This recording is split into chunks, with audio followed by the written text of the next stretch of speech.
This is a last-ditch attempt to salvage this title. I just don't know about this next book. I'm completely on the fence. It's pure speculation. I gotta know what the community thinks. How does it keep showing up on this list? The winner of this, Cobra Commander 1 in 100, John Boy Myers, their phone number ends in 1158. We don't have their name, but we do have their number because they joined our SMS group. Do that by going to comictom.com. Enter to win all of our weekly giveaways. Let's talk about the most trending books of the first week of 2025. Happy New Year. Absolutely loving this list this week. Number 10 on the list, Brave and the Bold, number 57. First appearance of Metamorpho. This is a massive Silver Age key, and we are reporting $150 average sales and a high recent sale of a CGC 9.4 for $3,240. Now, this is my suspicion because this book was on the Hot 10 this past week, and now it's landing at number 10 on the trending this week because there are only 74 copies graded between 9.0 and 9.8.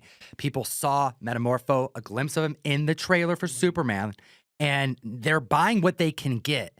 This is not a book that's easy to acquire. Really, there's a tipping point, wouldn't you say, between like 6.0 and 7.0. Absolutely. This is one of those books, especially like Silver Age blue chip keys, where you can find an affordable area in a really respectable grade. You can get between a 6.0 and a 7.0, like fine and just above a fine, for about $300 to $400. Anything above a 7.0 is going to start spiking to big, high prices. But really, $300 for a 6.0 is very affordable. Anthony Carrigan's going to be portraying Metamorpho. He's got the acting chops. He's really funny, and I think this character could be a surprise hit, much like Peacemaker was in the same universe. Don't underestimate this character, even though we don't know a whole lot about him just yet. Welcome to 2025. This is the 7th year Tom and I have been doing this every single week without skipping a beat. Make sure you like and subscribe so you can catch us all the time. Time has flown, Russ. Number 9 on the list is Amazing Spider-Man 229. We got Frank Miller on the cover. We have Juggernaut on the cover.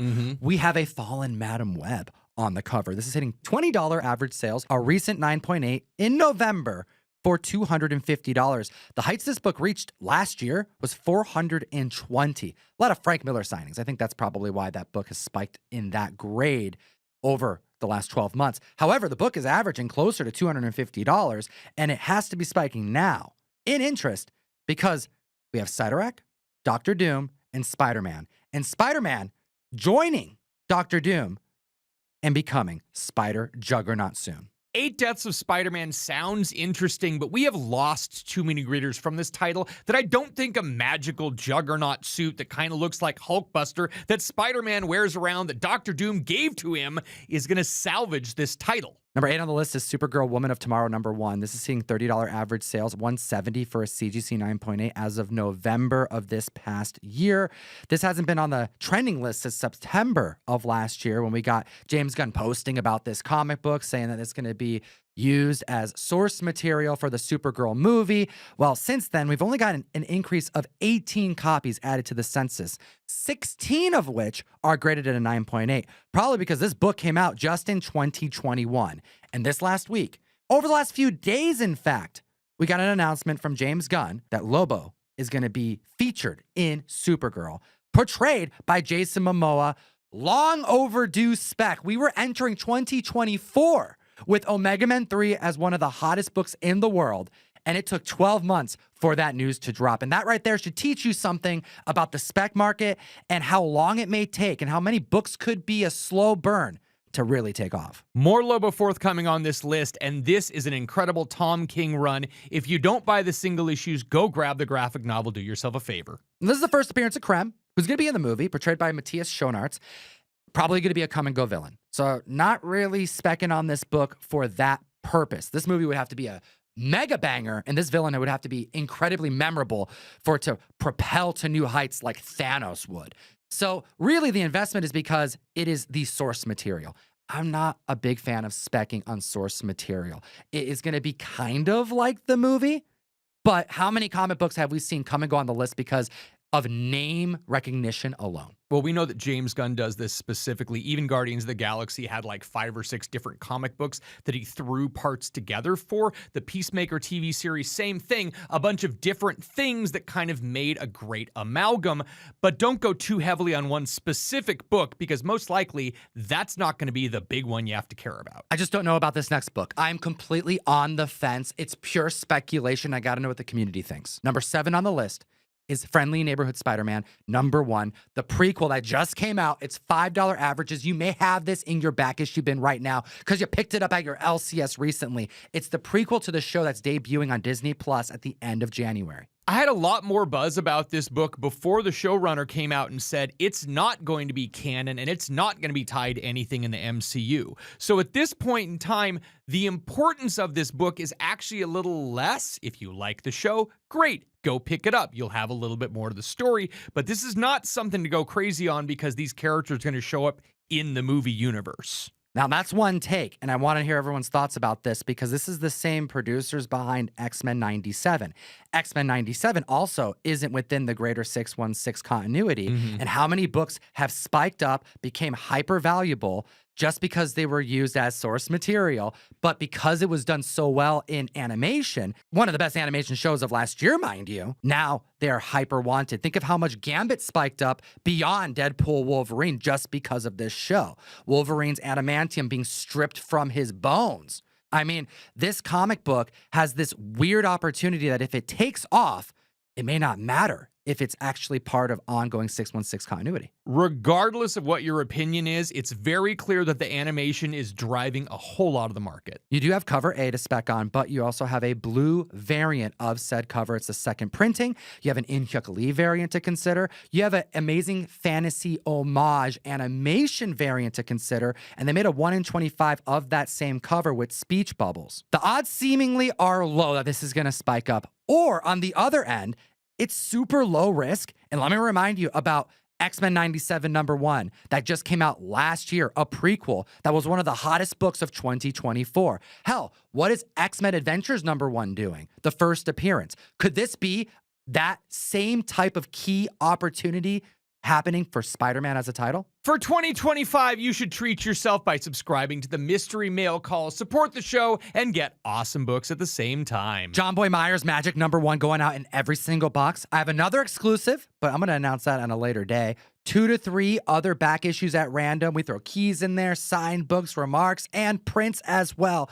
Join the community, comictom.com. Support the videos that we make. It funds the show. Let's move on to number 6 on the list. As mentioned, 7 years into this video, every single week, this next book at some point becomes trending. Superman 75, The Death of Superman, The Death of Doomsday.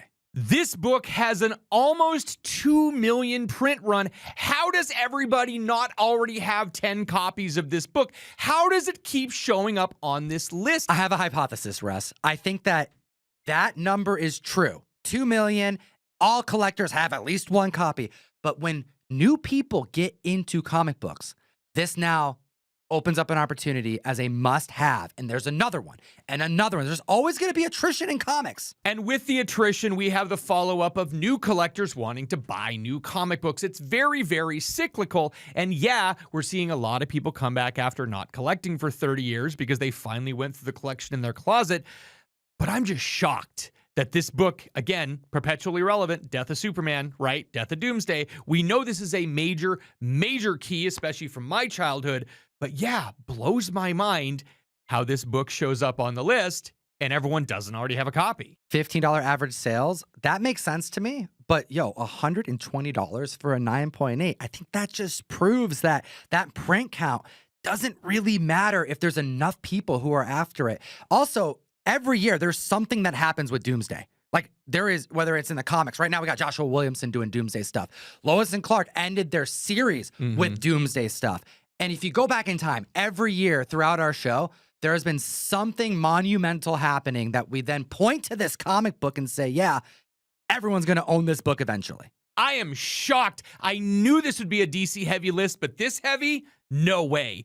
8 out of 10 books on the list this week are DC books, heavily driven by the Superman trailer. And this next one, no exception. Number 5 on the list, Green Lantern number 59, first appearance of Guy Gardner. Oh my God, that bowl cut driving sales massively. $600 average sales and $870 for a CGC 9.0. That was at the end of December. We are now looking at Guy Gardner keys. There are more on this list that we're going to be talking about. He was barely in the trailer, but I think because of how comic accurate he was, that's not just appeasing Green Lantern fans, because there's not a whole lot of them. No, there really aren't.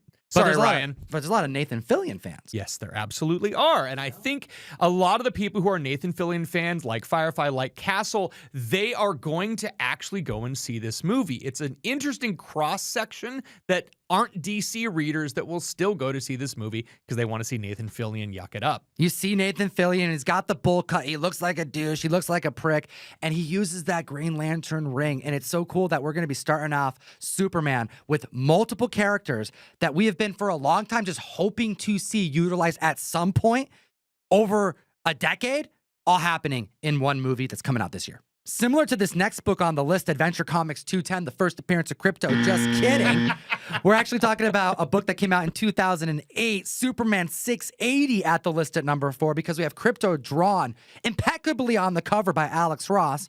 And this book be spiking because Crypto's first appearance is so pricey. This is one of those books that if you're not paying attention, you will miss it in dollar bins, but we are seeing $40 average sales and $125 for a CGC 9.8 for this book from 2008. Newsstands are going for even more. We saw a raw newsstand go for $150. These prices are spiking, and very clearly because of Alex Ross's beautiful art and this great comic book character. There are 43 copies of this book graded on the census. 29 of them are graded at a 9.8. So first off, don't buy this book graded.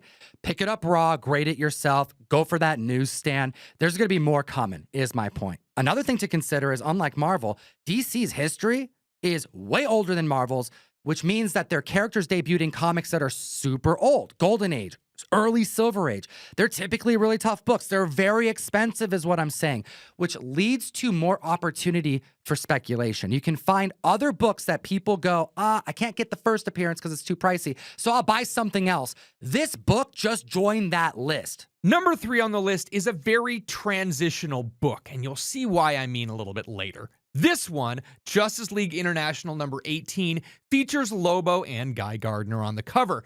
And this is the period of Lobo where he's not quite where he was in his first appearance and wasn't quite where he becomes in the early 1990s, that frag-loving Bastitch who completely and totally kills everyone in the DC universe. That's right. This is hitting $3 average sales. A 9.6 is the highest graded copy we can report on for $57 that sold in June of last year. It's an understatement to say that people weren't specking on this book because a 9.8 hasn't sold publicly in a decade. Justice League International 18 and 19 are two of my favorite covers because I love the fact that you have Lobo and Guy Gardner and then they switch for the next issue. It's just a cool picture, and for display purposes, a lot of people I know just put them up on the wall. This is a fantastic run. A lot of people should be reading it, and I'm shocked that there aren't more graded copies out there just because of how iconically cool this cover is. Considering that 19 also made the trending list, I find this really fascinating. We have two characters that largely most people don't know that well, Guy Gardner and Lobo, on the list for completely separate reasons. Granted, Lobo debuts in Omega Man, which is a spinoff from Green Lantern, so there is a tie to them in the comics. But how many people really know this kind of stuff, let alone know Guy Gardner? People are expecting out Guy Gardner because of the appearance in trailer of Superman, and people are looking at Lobo aggressively after the Jason Momoa news, and then they look at this Lobo minor key and see both of them on the cover. But not just one, two. Which brings us to number 2 on the list. Lobo, number 1. This is the mini-series done expertly by Simon Bisley, and this was a fun run where he actually comes into being the Lobo that we all know and love. The cigar smoking, motorcycle driving, just going everywhere, killing everyone, middle fingers up every single place. $10 average sales, $160 for CGC 9.8. This is his first solo series. It's a 4-issue miniseries, and he had many more in the coming years that are all worth reading if you like Lobo. We haven't talked about this book in 6 months because the Lobo Spec started early 2024. In those 6 months, there's been an increase of 9.8s alone of 27 copies. The book was averaging around 110 last GPA sale, $160 as mentioned. This right here is a great book to consider if you can't afford the first appearance. Hit the like, slap the subscribe button. We need your support. And I'm going to announce a giveaway at the end of this video. It's a monster, and there's going to be more than one winner this week, so stay tuned. The #1 most trending book in the world, Omega Man #3, the first appearance of Lobo. Absolutely no shock here. We have been talking about Lobo for a couple years now, and everyone wants it to happen. Every single time Jason Momoa planted little breadcrumbs talking about how he wanted to do it. This has been an awesome week and a fantastic announcement since we now know he's showing up in the Supergirl movie. $100 high average sales for a raw copy, $450 for CGC 9.8, and that is up from the yearly average. This book had definitely gone down because I think people had just given up hope, and now we have renewed Lobo hope. This book was like near $500 in March of 2024, but then it got soft all year long. And I'll remind you what was going on then. Jason Momoa was seen like leaving the studio super jazzed up, and he was doing interviews, and James Gunn was posting stuff about how much he likes Lobo, and then you're seeing Jason Momoa comment on things. Like, it seemed inevitable. So inevitable that I actually teamed up with Carnivore Comics and made the first reprint of this very issue for the first time in comic history, I believe. And we brought to press multiple covers. And then nothing happened all year long. We're going to do not 1, but 5 giveaways this week. 5 copies are going to go out to members at random who join our SMS group of our Santa Fung first appearance of Lobo. Go to comictom.com, put your phone number in, you keep up on all of our drops, you get special discounts, and you are part of our weekly giveaways. This isn't just the first appearance of Lobo. This is the book used to announce Lobo in the new James Gunn universe. And of course, as always, Geek responsibly. Enough said.